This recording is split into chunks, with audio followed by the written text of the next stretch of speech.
গণমাধ্যমের মালিক সম্পাদকদের ক্ষমা চাওয়া উচিত বলে মন্তব্য করেছেন তথ্য উপদেষ্টা মাহফুজ আলম। বলেন, নতুন মিডিয়া দেওয়া নিয়ে চরম হাহাকার দেখা দিলেও তিনি যতদিন আছেন নতুন মিডিয়াকে অনুমোদন দিয়ে যাবেন।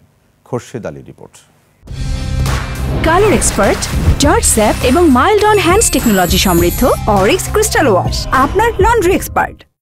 বাংলাদেশ প্রেস ইনস্টিটিউটে গণমাধ্যমের জুলাই ও তারপর শীর্ষক প্রকাশনা উৎসব ও আলোচনা সভা যোগ দেন তথ্য উপদেষ্টা সহ বিশিষ্টজনেরা।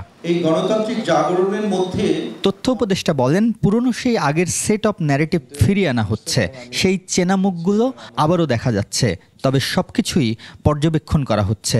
টেলিভিশন চ্যানেলগুলো কি ভূমিকা রেখেছে এটা একটা আপনারা দ্রুত একটা গবেষণার কাজ করে দেন। অবশ্যই আপনাদের ভুলগুলোর ব্যাপারে আপনাদেরকে নিজেদের বক্তব্য এবং অবস্থান স্পষ্ট করতে হবে এবং মানুষের সামনে যেতে হবে, জনগণের সামনে যেতে হবে। কেন আপনারা করতে পারেন না, কে আপনাদেরকে বাধা দিয়েছে এবং কে আপনাদেরকে বাধ্য করেছে।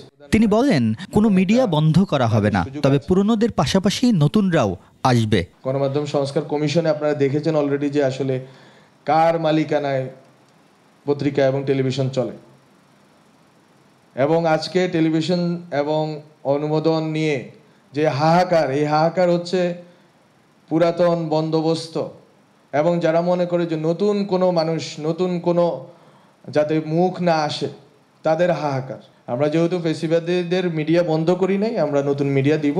যদি একদিনও থাকি সরকারে, আমি এই চেষ্টাটাই করবো যে আমি নতুন মিডিয়া দিয়ে যাব। অন্যান্য বক্তারা বলে, হাসিনার শাসনামলে সবচেয়ে বেশি রাজনৈতিক কর্মীরা, দ্বিতীয় অবস্থানে হেনস্থা হয়েছেন সংবাদকর্মীরা।